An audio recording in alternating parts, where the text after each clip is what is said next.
ካህናቶችም ዲያቆናትም ተማሪዎችም ወደዚህ ወደፊት መጣችሁ ወደ ኋላ ያላችሁ ሁሉ ወደዚህ መጣችሁ ይህን ቃል እንድትካፈሉ ጋብዛችኋለሁ።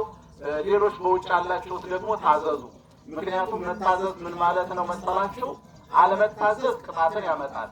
ሔዋን ባለመታዘዟ ነው፣ ትእዛዝ በማፍረሷ ነው አይደለ ለዚህ ሁሉ ቅጣት የተዳረገችው። ስለዚህ ስትታዘዙ ለእግዚአብሔር ነው የምትታዘዙት፣ ለማንም አትታዘዙ። ትእዛዙን ስታፈርሱ ደግሞ የእግዚአብሔርን ሕግ ትጥሳላችሁ። እና አሁን የግል ጸሎት የምትጸልዩ ጸሎት መቼም ይህን ቃል ዛሬ እኔ ነው ያለሁት። ከዚህ ሰዓት በኋላ ላታዩኝም ትችላላችሁ።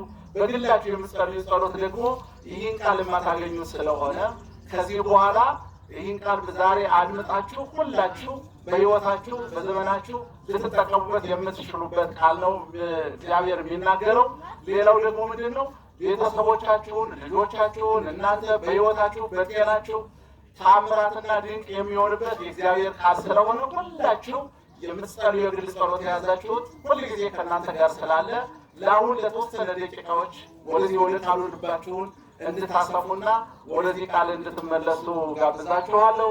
እግዚአብሔር አምላካችን የተመሰገነ ይሁን። እንግዲህ የትምህርታችን ርዕስ የሚሆነው የሚይዘው በተቃውሞ ያልተገታ ወንጌል በሚል ነው የምንማማረው።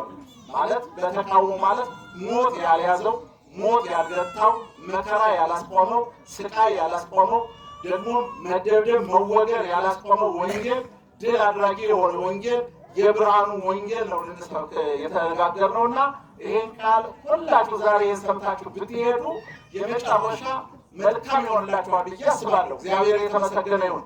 ስለ ቃሉ የቃሉ ባለቤት እግዚአብሔር ይመስገን። እንግዲህ ይህ ቃል ምንድን ነው? ከሰማነው ከምናወራው ያየነውን እንናገራለን። ጆሮአችን የሰማነውን ዓይኖቻችን የዳሰሱትን ሕይወትን ተገለጠ አይተንም እንመሰክራለን። ከአብ ዘንድ የነበረውን ለእኛም የተገለጠውን የዘላለም ሕይወት እናወራላችኋለን ነው የሚለውና ስለዚህ ይህን የዘላለም የሆነውን ሕይወት ስንቅ የሆነውን ዘላለም የሚሆነውን ወንጌል እንድትሰሙ ዛሬ ለዚህ ቃል ነው በተቃውሞ ያልቆመ በሞት ያልተገደበ ሞት ያልያዘው ራሱ ባለቤቱ ሞትን ድል አድርጎ የተነሳውን ወንጌል የምስራች ቃል ልናስተምራችሁ ደግሞ በዚህ የቆምነው ሁሉ ይህን ቃል ሰምታችሁ በሕይወት እንድትኖሩበትና እንድትጠቀሙበት ነው የእግዚአብሔር መልካም ፈቃድ የሆነው ማለት ነው። ስለዚህ ይህ መጽሐፍ ቅዱስ ያልተገታው መከራ ያልያዘው ሞት ያላስቀረው ደግሞም ሊይዘው ያልቻለ አሸንፎ ያለፈ ወንጌል መሆኑን በደንብ አድርገን እንድንማማር የፈለኩት የመነሻዬ ወንጌሉ ከዚህ ውስጥ ከሐዋርያት ሥራ ምዕራፍ 8ን አድርጌ ነገር ግን ከምዕራፍ 1 ጀምሮ ወንጌል እንዴት አድርጎ እንደመጣ እስከዚህ ድረስ በምን አይነት ትግል፣ በምን አይነት ተቃውሞ፣ በምን አይነት መከራ፣ በምን አይነት ስቃይ እንዳለፈ ይህንን ወንጌል እንማማራለን ማለት ነው። ክብር ለእግዚአብሔር ይሁን። እንግዲህ የሐዋርያት ሥራ ምዕራፍ 1 ጀምሮ ሲናገር ጌታችን መድኃኒታችን ኢየሱስ ክርስቶስ የተናገረው ምንድን ነው? ለተወሰኑ የተደረገባቸው በምንድን ነው ሲባል ሰዎች በተሰበሰቡበት ጊዜ በተናገሩበት ጊዜ ይህን ስልጣን ሳታገኙ ከኢየሩሳሌም እንዳትወጡ ማለትም የመንፈስ ቅዱስ ሙላት ሳይኖርባቸው እንዳትወጡ። ስለዚህ ከላይ ኃይል እስክትቀበሉ ድረስ እስከተለበሱ ኃይለ ማርያም ከላይ ኃይልን እስክትለብሱ ድረስ መንፈስ ቅዱስ በእናንተ ውስጥ እስኪያድር ድረስ መንፈስ ቅዱስ በእናንተ ውስጥ እስኪኖር ድረስ ከላይ ከኢየሩሳሌም እንዳትወጡ። ከኢየሩሳሌም እንዳትወጡ ማለት ምንድነው? መንፈስ ቅዱስ ሳትሞሉ ወደ ከተማውና ወደዚህ እንዳትዘዋወሩ፣ ወደዛና ወደዚህ እንዳትከራከሙ። ለምን ቢባል መንፈስ ቅዱስ ኃይል ስለሆነ፣ መንፈስ ቅዱስ ብርሃን ስለሆነ፣ መንፈስ ቅዱስ የቃሉ ሙላት በልባችሁ እስኪሰጥ ድረስ የእግዚአብሔር ኃይል እስኪገለጥባችሁ ድረስ በኢየሩሳሌም ተቀመጡ አላቸውና ይህን ብሏቸው፣ ነገር ግን ከዚህ ከተገለጠበት እስካረገበት በመጣበት ጊዜ ግን አንድ ነገር ተናገረ። ምን አለ? እንግዲህ መቼ ነው የእስራኤል መንግስት የምትመልስ መቼ ነው ብለው በጠየቁት ጊዜ አንድ ነገር ተናገረ። ጌታችን መድኃኒታችን ኢየሱስ ክርስቶስ ምንድነው ያለው? አብ በገዛ ስልጣኑ ያደረገውን ይሄ ለእናንተ አልተሰጣችሁም፣ ነገር ግን መንፈስ ቅዱስ በተቀበላችሁ ጊዜ ምን ይሆናል አላቸው? ከይሁዳ እስከ ኢየሩሳሌም ከኢየሩሳሌም እስከ ሰማርያ እስከ ምድር ዳርም ድረስ ምስክሮቼ ትሆናላችሁ አላቸውና እርሱም ወደ ሰማይ ከፍ ከፍ አለ፣ ደመናም ተቀበለችው ይላል እና ሁላቸው እነዛ በጣም እያረገ የነበረ ከፍ ከፍ እያለ ከዓይናቸው ስለተሰወረ የኢየሩሳሌምና የገላትያ ሰዎች እነዚህ አገልጋዮች ካህናት ብዙ ሰዎች ባሉበት ቦታ ላይ ስለነበረ ነገር ግን ወደ ሰማይ አቅንተው ቀርተው ስለነበረ ሁለት ነጫጭ የለበሱ መልአኮች ታዩአቸው ይላል የሐዋርያት ሥራ ምዕራፍ 1 ላይ ያለው። ስለዚህ ምን አደረገ ይላል? እናንተ የገሊላ ሰዎች ሆይ ስለምን ወደ ላይ ትኩር ብላችሁ ታያላችሁ? ለምን ትኩር ብላችሁ ትመለከታላችሁ? ይሄ ወደ ሰማይ ሲወጣ ያያችሁት ኢየሱስ እንዲሁ ተመልሶ ይመጣል ይላል። ክብር ለእግዚአብሔር ለአምላካችን ይሁን። እስኪ እንዲሁ ተመልሶ ይመጣል በሉ። ተመልሶ አሜን። አምላካችን የተመሰገነ ይሁን። ስለዚህ በምዕራፍ 2 ላይ ደግሞ የሚናገረው ቃል ምንድን ነው ያላችሁ እንደሆነ መንፈስ ቅዱስ ባላንሳ የተባለው ቃል በደረሰ ጊዜ በአንድ ልቡ ነው። ለዚህ ነው በአንድነት ተሰብስበው የግል ጸሎታችንን አቆስነ በአንድ ልብ ነው የነበሩት፣ በአንድ ሀሳብ ውስጥ ነው የነበሩት፣ በአንድ አይነት ቃል ነው የነበሩት። መንፈስ ቅዱስን ሲቀበሉ 120 ሰዎች ነበሩ። በዚህ በአንድ ቤተክርስቲያን ውስጥ በነበሩበት ሰዓት ላይ በ120 ሰዎች ላይ መንፈስ ቅዱስ ሲወርድ በአንድ ልብ ነው ይጸልዩ ነበር ነው የሚለው። አያችሁ፣ ሲጸልዩ በአንድነት አንድ ልብ አንድ ሀሳብ ሲሆን የዛን ጊዜ መንፈስ ቅዱስ በመካከላቸው ተገለጠ። ምንድነው የተገለጠው ሲባል በእያንዳንዳቸው ላይ እንደሚነጥቅ እንዳውሎ ነፋስ ከሰማይ ድምፅ መጣ፣ ተቀምጠው የነበሩበትን ቤት ሞላው፣ እንደ እሳት የተከፋፈሉ ልሳኖች ታዩአቸው፣ በእያንዳንዳቸው ተቀመጡባቸው፣ በሁሉም ላይ መንፈስ ቅዱስ ሞላባቸው። መንፈስ ሊናገር ዘንድ እንደሰጣቸው በሌላ ልሳኖች ይናገሩ ጀመር ይላል። ክብር ለእግዚአብሔር ለአምላካችን ይሁን። እግዚአብሔር ይመስገን፣ እግዚአብሔር ይመስገን። ስለዚህ ይሄን ከተናገረ በኋላ ግን ምንድን ነው ያላቸው? በእያንዳንዳቸው በዛ በ120 ሰዎች ላይ 72 ቋንቋዎች ከዚያም በላይ የተገለጡላቸው እንዳሉ ታሪክ ይመሰክራል። ነገር ግን በዚያ ውስጥ የተከሰተው ልሳን ወይም ደግሞ ቋንቋ በእያንዳንዳቸው በተለያዩ ሀገር የሄዱ አይሁዶች በዓለ ሃምሳ ሊያከብሩ በሄዱበት ሁሉ በሐዋርያት ላይ የተገለጠው ካንተ ቀስበሉ አይደለም የሆነ ነገር ተነክተዋል ይላል። ነገር ግን ጴጥሮስ ተነሳና በዚያ በታላቁ በዓል 3 ጊዜ በካደበት በሰራተኛ መካከል ኢየሱስ ክርስቶስን ክብሮት የነበረው በዛ መካከል ላይ ይሄን ኃይል ሲያገኝ መንፈስ ቅዱስ ሲሞላ ግን በጣም የሚገርማችሁ ነገር ምን አለ? አይደለም እናንተ እስራኤል ሰዎች ሆይ እናንተ እንደምትናገሩት አይደለም፣ የጎች ወይን ጠጅ ጠጥተን አይደለም፣ ገና ከጧቱ ከማለዳው 3 ሰዓት ነው። ነገር ግን በነቢዩ በኢዩኤል በሥጋ ለባሽ ሁሉ ላይ መንፈሴን አፈሳለሁ፣ ወንዶች ሴቶች ልጆቼ ትንቢትን ይናገራሉ፣ ጎበዞች ራእይ ያያሉ፣ ሽማግሌዎቻችሁ ደግሞ ሕልምን ያልማሉ። የእግዚአብሔር የመዳን ቀን መጥቷል፣ የእግዚአብሔርን ስም የሚጠራ ሁሉ ይድናል አለ። ክብር ለእግዚአብሔር ለአምላካችን ይሁን። እስኪ የእግዚአብሔርን ስም የሚጠራ ይድናል በሉ።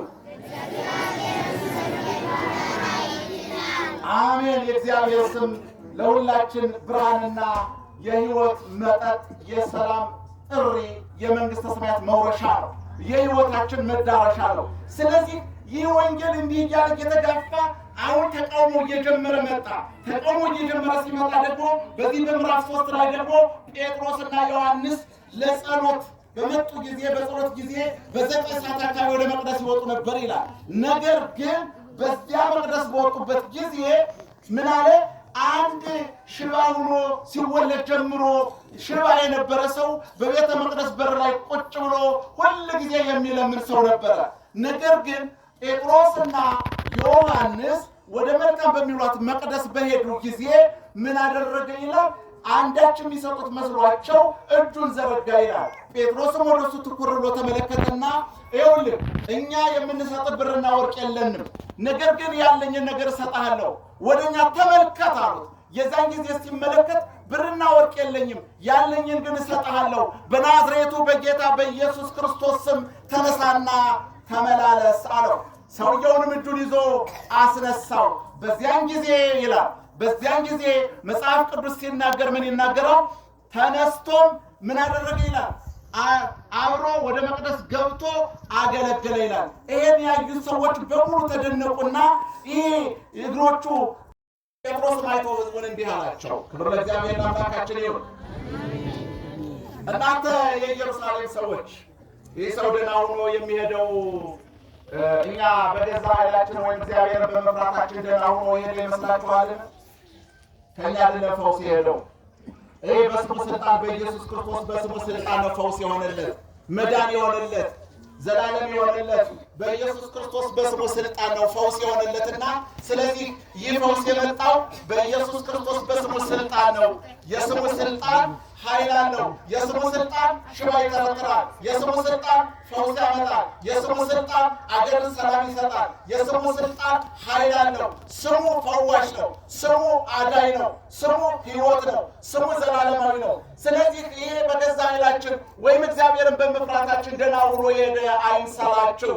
እግዚአብሔር እናንተን ለማዳን የመጣውን ኢየሱስ ክርስቶስን እሱን እናንተ ለጲላጦስ አሳልፋችሁ ሰጣችሁት። ወንበዴውን ነፍሰ ገዳዩን በርባንን ግን እንዲፈታ ለቀቃችሁት። ነገር ግን እግዚአብሔር የሞት ጣር አጥፍቶ አስነሳው። ደግሞ ሕይወትን ይሰጥ ዘንድ ንስሐ ግቡ። ዛሬ ሳታውቁ ላደረጋችሁት ነገር ተመለሱና ንስሐ ግቡ።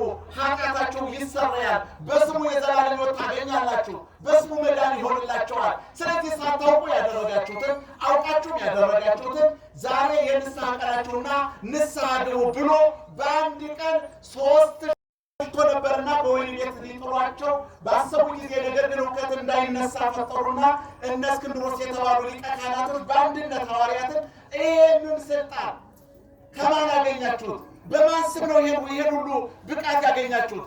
ከምን የተነሳ ነው እንደዚህ ልትሆኑ የቻላችሁት? ስለዚህ ይህ ሰው ጠየቋቸው። በዚያ ጊዜ ጴጥሮስ መንፈስ ቅዱስን ተሞልቶ ይላል። እስኪ መንፈስ ቅዱስን ተሞልቶ በሉ። እግዚአብሔር ይመስገን። አያችሁ፣ መንፈስ ቅዱስን ተሞልቶ እንደዚህ አላቸው። ምን አላቸው? እናንተ ሽማግሌዎች ዛሬ ለድውይ ሰው እንደተደረገው መልካም ስራ ይህ በምን እንደዳነ ብንመረምር እነሆ እናንተ በሰቀላችሁት እግዚአብሔር ግን ከሙታን ባስነሳው በናዝሬቱ በኢየሱስ ክርስቶስ ስም ይህ ስም ይህ ደህና ሆኖ በፊታችሁ እንደቆመ ለእናንተ ለሁላችሁ ለእስራኤል ሕዝብ ሁሉ የታወቀ ይሁን። እናንተ ግንበኞች የናቃችሁት የማዕዘን ራስ የሆነው ይህ ድንጋይ ነው። መዳንም በሌላ በማንም የለም፣ እንድንበት ዘንድ ከሰማይ በታች የተሰጠ ሌላ ስም የለምና ብሎ ለነዚህ ለሊቀ ካህናቶቹ ለተቃዋሚዎቹ ለነዚህ ሰዎች ገለጠላቸው። ምክንያቱም ይህ ሰው ግን አሁን ሄደው ስንመረምር እናንተ ግንበኞች የናቃችሁት ድንጋይ እሱ የማዕዘን ራስ ሆነ። ግንበኛ የናቀው የተጣለው ደግሞም የሕማም ሰው የሆነው ሕመማችንን ተሸከመ፣ በመገረፉ ቁስል ተፈወሰ ይላል። እግዚአብሔር በቁስሉ ይፈውሳል። ክርስቶስ በቁስሉ ይፈውሳል። አያችሁ፣ በመገረፉ ቁስል ተፈወሰ ይላል። ስለዚህ ሰው ደህና ሆኖ የሄደው እናንተ ግንበኞች የናቃችሁት ድንጋይ እሱ የማዕዘን ራስ ሆነ። አያችሁ፣ እሱ የማዕዘን ራስ ሆነ። የተናቀው የተጣለው እናንተ አሽቀንጥራችሁ ወንበዴውን በርባንን የፈታችሁበት ለጲላጦስ አሳልፋችሁ የሰጣችሁት በእርሱ ነው መዳን የሆነለት፣ በእሱ ነው ፈውስ የሆነለት፣ በእሱ ነው ከሰው ጋር እኩል የዋለ፣ በእሱ ነው ከዛ መንገድ ላይ ተቀምጦ ዘመኑን ያልተነሳበት። ሳንቲም አይደለም ችግሩ። ዘመኑ በሙሉ ከሕፃንነቱ ጀምሮ ሲለምን የኖረ ነው። ነገር ግን ከሰው ጋር እኩል የሆነው ይሄ የናዝሬቱ ኢየሱስ እርሱ ነው ያቆመው። ስለዚህ መዳን በሌላ በማንም የለም፣ እንድንበት ዘንድ የተሰጠ ከሰማይ በታች ሌላ የለምና አሉ። ነገር ግን ደግሞ ሊቃነ ካህናቶች ይህ ስም እየጎላ እየሄደ ብዙ ሰዎች እየዳኑ ስለሆነ በኃይል እየተጨመሩ ስለሆነ አሁን ደግሞ በዚህ ሰዓት ላይ ደግሞ እንደገና 5000 ሰዎች ተጨመሩ። በአንድ ላይ 3 እና 5 ስትሆነ 8000 ነፍሳቶች ዳኑ ማለት ነው። አያችሁ፣ የመዳን መንገድ ማለት ይሄ ነው። ስለዚህ 8000 ሰዎች ዳኑ ማለት ነው። እዚህ ምዕራፍ 4 ላይ ደግሞ 5000 ሲጨመሩ በምዕራፍ 3 ላይ 3000 ሰዎች ሲጨመሩ 8000 ሰዎች ዳኑ ማለት ነው። ነገር ግን እኒህ ሊቃነ ካህናቶች ቀያፋ ጀምሮ በቤተ መንግስት ያሉ ሁላቸውም ኢየሱስ ክርስቶስን ይቃወሙ ስለነበረ ምን አደረጉ ይላል? ደግሞ ምን አደረጉ ይላል? መቃወም ጀመሩ፣ ቀጠሉ። ይሄ ስም እየተስፋፋ ነው። ይሄ ስም እየገነነ ነው። ይሄ ስም ምድሪቱን እየወረሰ ነው። ስለዚህ በዚህ ስም ደግመው ተመልሰው ያስተምሩ፣ አጥብቀን እንዘዛቸው።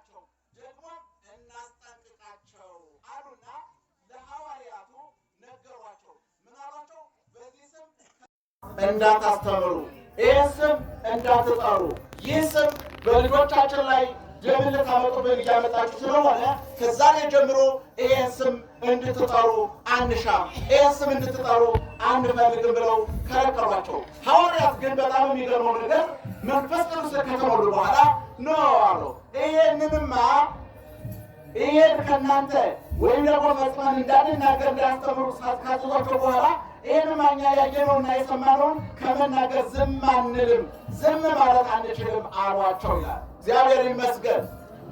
አያችሁ፣ ስለ እግዚአብሔር መንግሥት፣ ስለ ኢየሱስ ክርስቶስ ጽድቅ፣ ስለ ዘላለማዊ ሕይወት ከመናገር ዝም አንልም።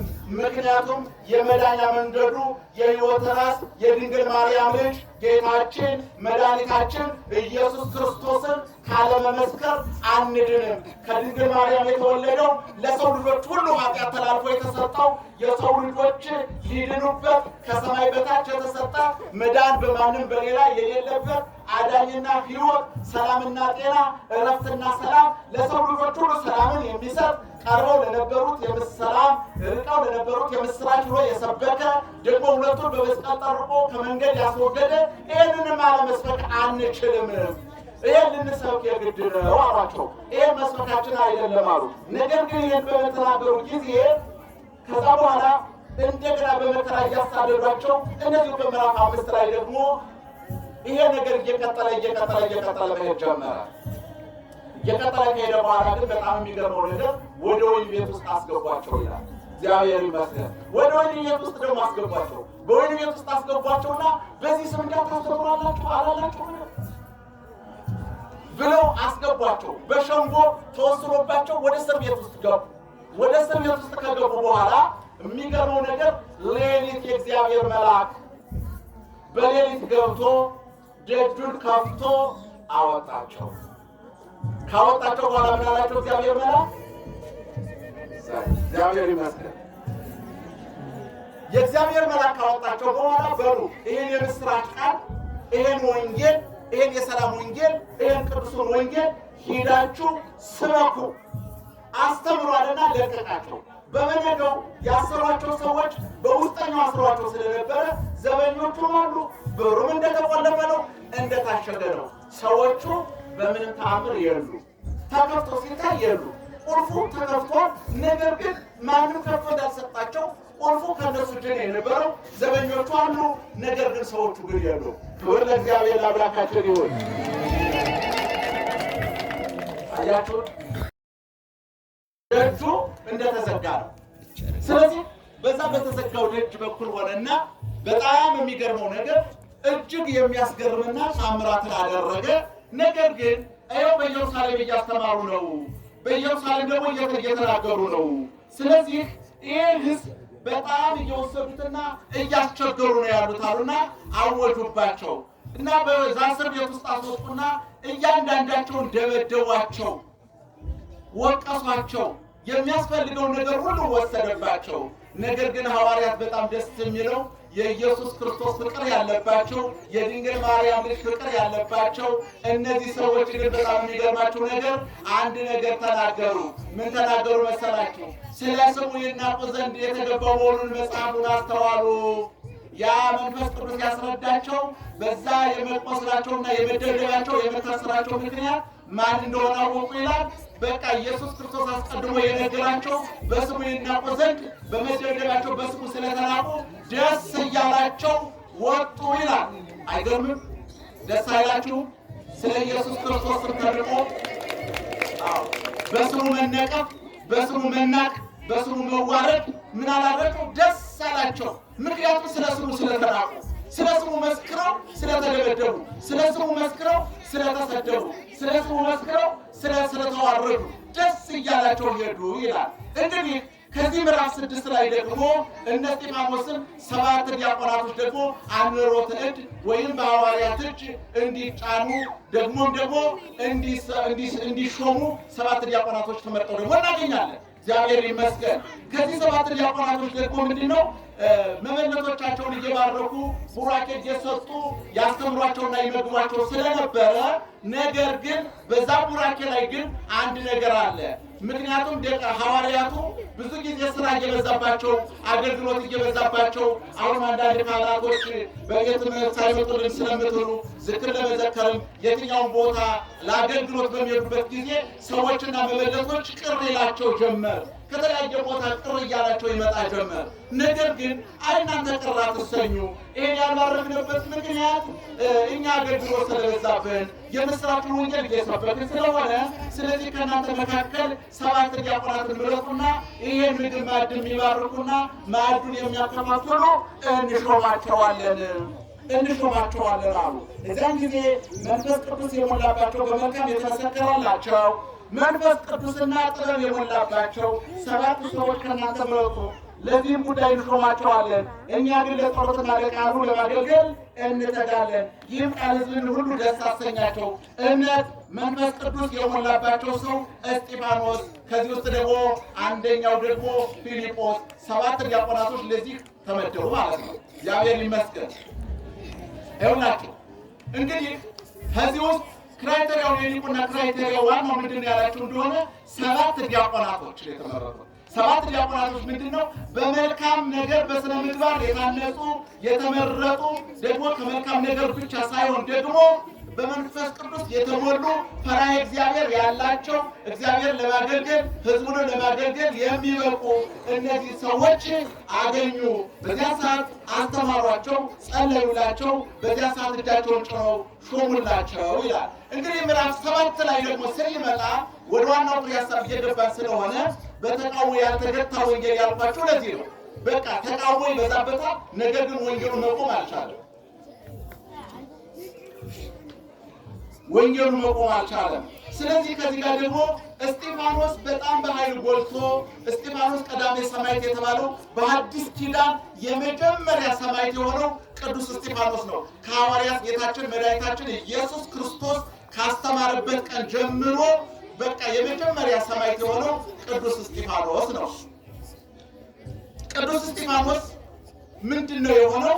ይሄን ያስተማረበት ምክንያት ምንድነው? ከአብርሃም ጀምሮ ለሊቀ ካህናቱ እያንዳንዱ ከአብርሃም ጀምሮ እስከ ሙሴ ከሙሴ ጀምሮ እስከ ኢየሱስ ክርስቶስ ድረስ ከኢየሱስ ክርስቶስ ብቻ አይደለም፣ ለሶሎሞንም እግዚአብሔር ቤተ መቅደስን እንደሰራለት ቤተ መቅደስ እንደተሰራ ቤተ መቅደሱን ደግሞ እግዚአብሔር ምን ብሎ እንደተናገረ እያለ እያንዳንዱ ዝርዝር በእናንተ መጽሐፍ ቅዱስ ለምታነቡ ሰዎች በደንብ ይሄን ልታስተውሉት ይገባል። አሁን ይሄን የምናገርላችሁ ለምንድን ነው መሰላችሁ? እንዲገባችሁና ስታነቡ እንድታገኙ ከመጽሐፍ ቅዱስ ውስጥ መጽሐፍ ቅዱስ እያንዳንዱ ስታነቡ ይኸውም እኔ ላይላውን የሄድኩበትን ሙሉ በሙሉ እናንተ ታገኙታላችሁ። እኔ ግን ያለውን ላይላውን የምናገረው ለምንድን ነው? ስታነቡ እንዲገባችሁ ነው፣ ስታነቡ እንድታገኙት ነው። ስለዚህ ምን አለ? እንዲያውም ነገር ግን ሰሎሞን ቤት ሰራለት፣ ነገር ግን ነቢዩ ሰማይ ዙፋኔ ነው፣ ምድር የእግሬ መረገጫላት፣ ለእኔ ምን አይነት ቤት ትሰሩልኛል አላቸው። ወይስ የማርኩበት ስፍራ ምንድን ነው? ይህን ሁሉ ልጆች ቀስ በሉ እንጂ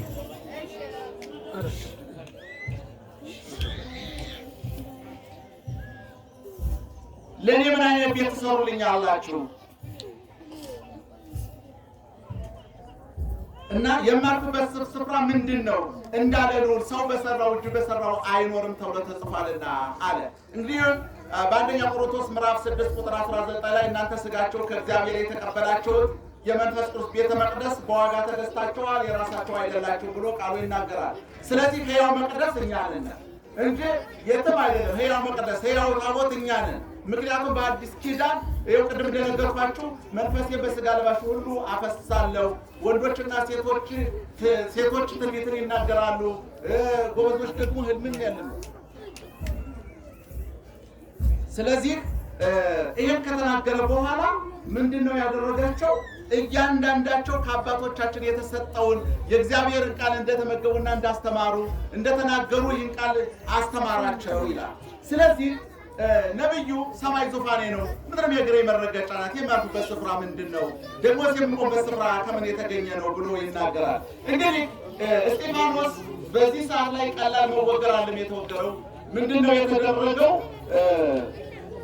ይህን በሰሙ ጊዜ ልባቸው በጣም ተቆጡ፣ ጥርሳቸውን አፋጩበት። መንፈስ ቅዱስም ተሞልቶ ወደ ሰማይ ትኩር ብሎ ሲመለከት የእግዚአብሔር ክብር ኢየሱስንም በእግዚአብሔር ቀኝ ቆሞ አየው። እነሆ ሰማያት ተከፍተው ሰማያት ተከፍተው የሰው ልጅ በእግዚአብሔር ቀኝ ቆሞ ያለው አለ። በታላቅ ድምፅ እየጮሁ ጆሯቸውን ደፈኑ። በአንድ ልብ ሆነው ወደ እርሱ እየሮጡ ከከተማ ወደ ውጭ አውጥተው ወገሩት። ምስክሮቹን ደሳቸውን ሳውል በሚሉት በአንድ ጎበዝ እግር አጠገብ አኖሩ። እስጢፋኖስም ጌታ ኢየሱስ ሆይ ነፍሴን ተቀበል ብሎ ጠራ። ወገሩት፣ ይወግሩት ነበር። ተንበርክኮም ጌታ ሆይ ይህን ኃጢአት አትቁጠርባቸው ብሎ በታላቅ ድምፅ ጮኸ። ይህን ብሎ አንቀላፋ። ሳውል ግን በዚህ ተስማምቶ ደሳቸውን ይላችሁ። ይሄ ወንጌል ዝም ብሎ የመጣ ወንጌል አይደለም። ይሄ ወንጌል በመከራ በስቃይ አልፎ አሁን ላለነው ትውልዶች የመጣ ወንጌል ነው። ስለዚህ በዚህ ወንጌል ላይ ደግሞ የእግዚአብሔር ክብርና የእግዚአብሔር ኃይል፣ የእግዚአብሔር መገለጥ፣ የእግዚአብሔር ምስጢር የተገለጠበት ነው። ሁላችሁ ለዚህ ነው በደንብ አድርጋችሁ አዳምጣችሁ እንድትሰሙት የፈለግነው። ስለዚህ በምዕራፍ 8 ላይ ወደ ዋናው ፍሬ ሐሳብ ስንገባ ይሄ በምዕራፍ 8 ላይ የተገለጠው ወንጌል ደግሞ በታላቅ ስደት ሁሉ ያው እንደነገርኳችሁ ተበትነዋል። የእስጢፋኖስ መሞት፣ የእስጢፋኖስ ተወግሮ መሞት እና እስጢፋኖስ ደግሞ የተናገረው ምንድን ነው? በክርስቶስ ያመኑ ሰዎች ስለሆኑ ጌታ ሆይ ኃጢአታቸውን ይህን አሁን የሚያደርጉትን አያውቁምና ይቅር በላቸው ብሎ በጌታችን በመድኃኒታችን በኢየሱስ ክርስቶስ አስቀድሞ የተናገረው አስቀድሞ የሆነው ይሄን ነው የመሰከረላቸው። ይሄን ሲመሰክርላቸው ምን አደረጉ ይላል? ደቀ መዛሙርቱ በእያንዳንዳቸው በተለያዩ ቦታዎች ሁሉ ተበተኑ ይላል። በተለያዩ ቦታዎች ቅድም ምዕራፍ 1 ላይ እንደተነገረው በይሁዳ፣ በኢየሩሳሌም፣ በይሁዳ፣ በሰማርያ እስከ ምድር ዳር ድረስ ምስክሮች ትሆናላችሁ ብሎ አስቀድሞ መስክሮ ነበርና ጌታችን መድኃኒታችን ኢየሱስ ክርስቶስ የተናገረው በእስጢፋኖስ ሞት ደቀ መዛሙርቱ ወደ ተለያዩ ቦታዎች በኢየሩሳሌም አካባቢ ወዳሉት ሁሉ ተበተኑ ይላል። ስለዚህ እስጢፋኖስ ደግሞ ተወግሮ ስለሞተ ወዲያውኑ የቀጠለው ወንጌል ወዲያውኑ ቀጠለ። በእስጢፋኖስ ሞት አልቆመም። በኢየሱስ ክርስቶስ ሞት እና ትንሣኤ ሕያው የሆነው ወንጌል ቀጥሏል። እስጢፋኖስ ስለሞተ ወንጌሉ ቀጥሏል። እንዲያውም ከእስጢፋኖስ አንደኛው ከሰባቱ ዲያቆናት ደግሞ አንዱ ወንጌላዊ ፊልጶስ የተባለው እሱ እንደገና ደግሞ ተነሳ። እሱ ተነስቶ ምንድን ነው የሆነው? በፊልጶስ ወደ ሰማርያ ከተማ ቀና ነው የሚለው። እግዚአብሔር ይመስገን። ወደ ሰማርያ ከተማ ቀና እና ስለዚህ በሰማርያ ከተማ ደግሞ ምንድን ነው የሆነው? ሕዝቡ ሁሉ ፊልጶስን ቃል በሰሙ ጊዜ ያደርጋት የነበረውን ምልክት ባዩ ጊዜ የተናገረውን በአንድ ልብ አደመጡ። ርኩሳን መናፍስትም በታላቅ ድምፅ እየጮሁ ከብዙ ሰዎች ይወጡ ነበርና ይላል። እግዚአብሔር ይመስገን፣ እግዚአብሔር ይመስገን። ምክንያቱም ወንጌል ሲሰበክ አጋንንቶች ይጮኻሉ።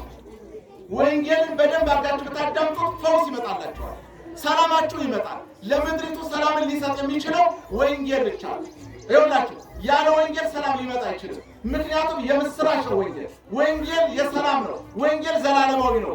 ለዚህ ነው ዘያምን በወልድ ሕይወት ዘላለም፣ በወልድ የሚያምን የዘላለም ሕይወት አለው። በወልድ የማያምን ግን በአንድ ያሉ በእግዚአብሔር ስላላመነ አሁን ተፈርዶበታል የሚለው ወንጌል ለዘላለም ሕይወት የሚሰጠው ላላችሁበት ውሳጣዊ ጥያቄ ቢኖርባችሁ ለሕይወታችሁ ሆነ ለኑሯችሁ ለምድሪቷ ሆነ ለሀገሪቷ ሰላምን ሊያመጣ የሚችለው ይሄ ቅዱስ ወንጌል ብቻ ነው። ይሄ ወንጌል ሲሰበክ ብቻ ነው ሰላም የሚመጣው። ይኸውላችሁ ፊልጶስ በሰማርያ ወጥቶ በሚሰብክበት ጊዜ አጋንንቶች ይጮሁ ነበር። ሽባዎች ተተርትረዋል፣ ሙታኖች ተነስተዋል፣ ደዌ ተፈውሷል። ማን? ወንጌሉን ስለሰሙ በአንድነት ነው ጸጥ ብለው አዳምጠው ወንጌል ሲሰሙ አጋንንቶች ጮሁ ይላል። ደግሞ ድውያኖችም ተፈወሱ ይላል። እግዚአብሔር ይፈውሳል። እግዚአብሔር ከመንፈሳዊው ከስጋዊው ከደማዊ ይፈውሳል። ደግሞ እግዚአብሔር በዚህ በጠራን ነገር ደግሞ ከዚህ ከምንሰማው ቁጣ በምድራችን ላይ ወንድሙ ከሚገድለው ወንድሙን ከወንድሙ ከሚያጠፋው ይሄን የሰላም ወንጌል ሰምተን ለሌሎች ምስክሮች እንድንሆን ያስፈልጋል። እናንተ አባቶች፣ እናቶች፣ አገልጋዮች፣ ካህናቶች በእውነት ነግራችሁ ይሄን የሰላም ወንጌል ሁሉ ሰው ሊሰብክ ይገባል። እያንዳንዳችን ድርሻ አለብን። እናንተ ራሳችሁ ምዕመናን ማለት አማኞች ናችሁ፣ ደቀ መዛሙርት ናችሁ። ለኢየሱስ ክርስቶስ ተከታዮች እንድትሆኑ እንጂ የማንም ግለሰብ ባሪያዎች አይደላችሁ። እናንተ የእግዚአብሔር ልጆች ናችሁ። በእውነት ነግራችሁ ይሄ የእግዚአብሔር ልጅነት አውቃችሁ በጥሩ ሁኔታ እንድትቀጥሉና ደግሞ እግዚአብሔር እያመለካችሁ ለወንድ ልጆቻችን በተለያየ ቦታ ወንድሙ ለሚገለው አስታራቂ መስካሪ ልትሆኑ ያስፈልጋልና ይሄ ወንጌል የሚሰበክላችሁ ለዚህ ነው። ወንጌል ሲሰበክ ምድሪቱ ሰላም ታገኛለች። ወንጌል ሲሰበክ ረፍት ይሰማችኋል። ወንጌል ሲሰበክ ደስታ ይሰማችኋል። የሰላም ወንጌል ነዋ። ሰላም ለዚህ ወንጌል ነው። ያለዚህ ወንጌል ሰላም ሊመጣ አይችልም። ስለዚህ ርኩሳን መናፍስቶች በታላቅ ድምፅ እየጮሁ ከብዙ ሰዎች ወጡ ነበርና ከብዙ ሽባዎችም አንካሶችም ተፈወሱ። በዚያች ከተማ ታላቅ ደስታ ሆነ ይላል። እስኪ ታላቅ ደስታ ሆነ በከተማችን በሉ። በእውነት በምድራችን ላይ ታላቅ ደስታ ያሰማል። ታላቅ ደስታ ይሁንልን፣ እረፍት ይሁንልን፣ ሰላም ይሁንልን። የክርስቶስ ሰላም በየቤታችሁ ይግባ። የክርስቶስ ፈውስ በሰላም በእናንተ ቤት ይግባ። የደሙ ጉልበት ከእናንተ ጋር ይሁን። የአጋንንት ሴራዎች ሁሉ ይበጣጠሱ። የትኛው ሟርትና ጥንቆላ፣ የዲያብሎስ ሥራ የሟርት የትኛውም ጥንቆላ ደግሞ አውሊያ ዛር የትኛው የመንፈሳዊ የክፋት የጨለማ አሰራር ሁሉ ከላያችሁ ላይ የተሰበረ ይሁን። አጋንንታዊ አሰራሮች ይሰበሩ። በእውነት ምድሪቷን የሚያውቅ ደምን የሚያፈስ ደምን ወንድምና ወንድሙን የሚያቃባ ካህን እንኳን የማይምር እንዴ! ይሄ በጣም አስቸጋሪ ነው። ካህን ሞተ ማለት ቀድሶ ሲወጣ ሞተ ማለት ከዚህ በለጠ የከፋ የለም። መምህር የቅዱስ ሚካኤል ቀበለም አድርጎ አስተምሮናል፣ አብራርተውልናል። እያንዳንዱ ይህ ምንድን ነው ሲባል ከጎጠኝነትና ከየትኛውም ዘር ነፃ የወጣችሁ ሆናችሁ ቅዱሱን ቃል እየሰማችሁ ሕያው የሆነ ወንጌል እየተማራችሁ የእግዚአብሔርን ቃል ሰምታችሁ በሕይወት ልትኖሩበት ይገባል። ስለዚህ ሰባኪዎቹም የሰበክነው ልንኖርበት ያስፈልጋል። እናንተ ብቻ ልትኖሩበት፣ እኛ የሰበክነው ሰዎችም የሰበክነውን ስብከት ልንኖርበት ያስፈልጋል እንጂ እኛ ሰብከን ራሳችን የተጣል ልንሆን አይገባም። እኛ ሰብከን ራሳችን ችግር ፈጣሪዎች ልንሆን አይገባም። ስለዚህ ሽባዎችና አንካሶች ተፈወሱ ካለ በኋላ በጣም የሚገርማችሁ ነገር ሲሞን የሚሉት አንድ ሰው ግን እኔ ታላቅ ነኝ ብሎ እየጠነቆሎ የሰማርያንን ወገን እያስገረመ ቀድሞ በከተማ ነበረ። ከታናሹ ጀምሮ እስከ ታላቁ ድረስ ታላቁ የእግዚአብሔር ኃይል ይህ ነው እያሉ ሁሉ ያደምጡት ነበር ይላል። ያደምጡት ነበር። በጣም የሚገርም ነገር ነው። ይህ የታለ የእግዚአብሔር ኃይል ነው እያሉ ሲሞን የተባለ ታላቅ ጠንቋይ ነው። ስለዚህ ይህን ታላቅ ጠንቋይ ይሄ ማለት ይላሉ፣ ይሄ ማለት የእግዚአብሔር ኃይል ነው፣ ይሄ ማለት የእግዚአብሔር ክብር ነው፣ ይሄ ማለት የእግዚአብሔር ኃይል የሚጠቀምበት እያሉ ጠንቋዩን ይከተሉት ነበር። በጣም የሚገርማችሁ ነገር ግን ወንጌል ሲሰበክ ግን ይኸውላችሁ ይሄ ወንጌል ሲሰበክ ሲሞንን ነው የማረከው።